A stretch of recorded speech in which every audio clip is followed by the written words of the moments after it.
ciidamada SSB meel kasta horta ay joogaan heegan weyna galaan dhammaan meel kasta ay joogaan oo kaga soo yiintidaa bariga iyo kuwa hawdkaba wax naftiisii iyo maalkiisii iyo dadkiisiiba huray waxaan u arkaa wax weeye ganacsada Bindi soo bayana waxaan leenahay war haddaan nagaga hadhayn waa ku dhimanaynaa annagu waana difaacanayna waana iskaranaynaa wixii soo duulayna waa iska celinayaan tallaabo sharciyana waa ka qaadaya daawadayaal waxaan hay wariye Xamse Cawke halkan ku suganahay waa jiida hore nafwaaga galgal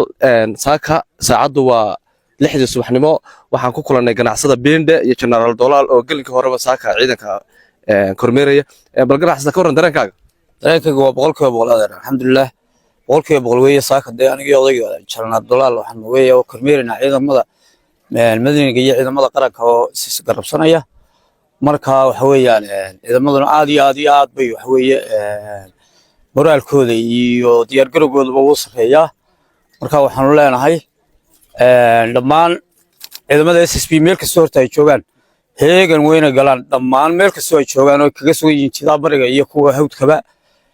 kuwan halkana waxaan leenahay waa diyaar ragii adiga Xamse arkaya waa diyaar marka halda waxaan joognaa fariisim ay leeyihiin ciidamada SSB gaar ahaan guutada halgan oo waxa weeye kamida ciidamada SSB marka waxaan leenahay waa diyaar ragii adiga arkaya waheegan buu ku jiraa markasta waxa weeye amar uu sugaya weerar iyo difaac waa diyaar marka waxaan leenahay dhammaan habar jeclo qurba joog qolqol joog ganacsato sulaadin nin waliba rood ku leeyahay inuu qaato ayaa ku boorinaya hadii Ilaahay ka dhigo General Dolaal saaka galinkii hore waxaad kormeer ku sameysay ciidamada SSB bal ka waran dareenkaaga saaka dareenkay waa fiican yahay alxamdulillah rabbil alamin Ilaahay baa mahadle bini aadmiga Ilaahay abuurtay waxa loo abuuray oo ifka loo keenay inuu ku noolaado sida libaaxa u noolaado waxa weeye halkan ganacsada Bindi aad iyo aad baan ugu mahadnaqayaa waxa weeye wax allaale wax ganacsado oo kale oo aanu maanta haynaa ma jirto wax naftiisii iyo maalkiisii iyo dadkiisiiba huray waxaan u arkaa wax weeye ganacsada Bindi war ganacsadada kale ma wuxuun bay dhaqanaysaa halkay wax ku dhaqanayaan meeshay wax ku dhaqanayaan wax ku ogyihiin wax xagee aad iyo aad baan ugu mahadnaqayaa ciidanka halkan jooga SSB iyo haddii alla ka dhigo ganacsadaha Bindi aad iyo aad baan u mahadnaqayaa halkan waxa weeye insha Allah bilmillahi kariim guushana waa gaari doonaa wadankan hareeyga joogaana waa ciidankii SSB weeye waana ciidamadii deegaanka waana ciidamadii madaniga waxaanay halkaa u joogaan inay dalkooda iyo dadkooda difaacaan qaranka Soomaalilandna waxaanu leenahay war ciidamadii SSB waa diyaar laakiin waxaanu dhowraynaa in difaaca iyo qarannimada halkan laga wada galo oo aan doorashada uu lagu fajeynana xaggan la difaaco iyo doorashada iyo dadnimadaba halkan waxaanu u joognaa oo aanu nimo waayeelkayga odayaashayadu inay difaac halkan ka galaan ciidamadayadu oo aan lagu soo duulayna waa iska celinayaan waana tallaabo sharciyana waa ka qaadaya ragga soo buaya waxaan leenahay war inamadiina cishada maalin walba duulaan ha soo qaadina oo inamadiina ha soo hadaba fadhiisanine haddaad doonaysaanna de waxba kama soo horeeya kuwii halkan meydkooda laga qaaday waa shalay bay ahayd halkan aan hadda joogno kuwa meydka laga urunay iyaga ahayd halkan kuwa lagu aasay shalay iyaga ahaayeen waxaan leenahay war ciidamadiina cishada hadda cisho weydaana soo daaya holaca waa galaysaan waxaan leenahay oo aan halkan uga baaqaynaa Soomaaliland dhamaanteed war halkan difaac baa dadkan ku jira 12 bilood bay halkan difaac kaga jiraan raggaas waa ragga Soomaaliland difaacaya gurmad bay idinka baahan yihiin sida looga soo gubanayo gobolada dhexe iyo Puntland looga soo dhawaanayo iyo kilka sharaadna looga imanayo waxaan leenahay war kaalaya oo dalkiina difaacda oo qarannimada Soomaaliland difaaca oo yaan la isku eegin haddii halkan la soo jabsado waxa la isugu imanaya guriyihiina la isugu imanaya marka waxaan leeyahay aad iyo aad baan idinku hambalyeynaya ciidamada madaniga difaaca dalkiina nabadgelyadana ilaashada nin walba ninka ka horeeyay ninka dhinacaaga joogana la soco inuu aragtana waa galgal ciidamada degan iyo jawigana waa aragtanayo meeshaan saaka joogna waa galgal ciidamada deganna waa aragtaan laxaadkooda iyo awoodooda waxaan dadka meesha joogana waa dadkii deegaanka u dhashay maaha cid kale ciidamada jooga saaka halkan waa dadkii deegaanka lahaa maaha dad kale oo meel kale ka yimid qaar baan saxaafadda ka maqlaya waxyaabo kala dhuraye ciidanka saaka halkan joogay degan waa ciidankii u dhashay oo ciidiisa difaacanaya maaha ciidan cid kale ama ku duulimaada ama arbush kale wada ama dhibaato kale u socda maaha waa ciidanka lagu soo weeraray guryahoodii iyo ciidoodii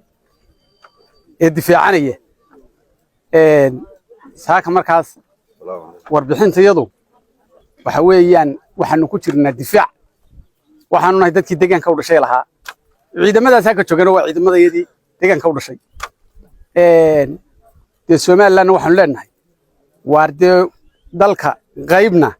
waxa ka socda colaad qaybina dee doorasho iyo ololay ku jirtaa annagu waxaanu nahay kuwa difaaca ku jira qaranka difaacaya qarankii Somaliland kuwa difaacaya baanu nahay min kuwa saaka ololaa ku jira caalamada ruuxaya waxaan leenahay war qaranka hala wada difaaco qaranka hala wada difaaco haddii saaka galgal iyo la soo jabsado iyo meesha la yado qorolugud iyo jiideeda dee adeer doorashana dhici mayso jiidana cidi joogi mayso bircona la joogi maayo hargeysana la joogi maayo laga fotayn maayo laakiin saaka meesha saaka waxaan leenahay war qaranka hala wada difaaco oo ha loo soo wada jeesto oo ha laga daayo maxaa ka dhacay meel hebla war adeer kii garowe joogay iyo kii joogay cabud waaq iyo kii joogay xilliga shanaad dee mid waliba saaka halkaa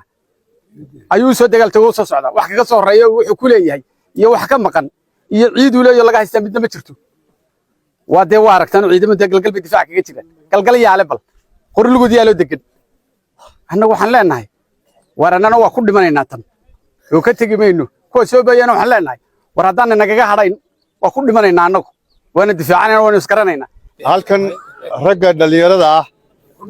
ee difaaca dalka iyo qaranka u diyaarka ah aad baan u tahniyadinayaa tahniyad xoog leh baan tahniyadinayaa guulaysta guulaysta guulaysta waxa weeyaan annaga iyo doolaal iyo raggani waa ka tegaynaa waddanka wax yar baa noo hadhay wakhti nooma hadhin rag wax u hadhayn ma nihin waddanka waannu idiin xoraynay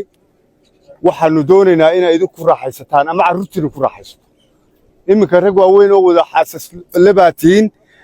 raggii aannu dhallayna waa tihiin dalkan idinkaa leh idinkaa madaxweyneyaal ka noqonaya idinkaa wasiire ka noqonaya idinkaa baarlamaan ka noqonaya idinkaa mushtar ku yeelan doona waxa weeye raggaa kibray waxay doonayaan inaan foodicin kow because ictiraafkii baa ku hoos jiray ogyihiin waxa kale oo ay doonayaan gobol ay ugu waasheen oo xamar lagaga soo xidhay gobol labaad xoraysta kaana way ku waalanayaanuun naftaa kaga baxaysa آخري هو أي قوة تقدر ويا بعد البيت وح كدونيان بعد البيت وح كدونيان رجع شن يتمنى قبل سمايستي مذو البعالن كتاجي قبل البعالن كتاجي أيها اللحظة قبل إسكو حدن لقى حويه هاي يقولون قبل والبنا وحسي هايستا أما أوغنديس فاسي هايستا أما وح هايستا إثيوبيان أما كينيان با هايستا أما بوروندي با هايستا أما جيبوتي با هايستا قبل كلفتي lagu sii xukuma kuwa gobolka yar caantay ka samaystay ee dawlad baanu nahay inaguna lixda gobol ee Soomaaliland ayaynu isku keen xidhan idaynu uga tanaasilaynaa ma jirto calanka tawxiid kale baynu leenahay maan baynu leenahay adduunyadu wayna ictiraafsan tahay inagu waynu ictiraafsanahay dadkeenu waynu soo golaysinay waa lidin dinac taagan yahay sidaa ku biicaba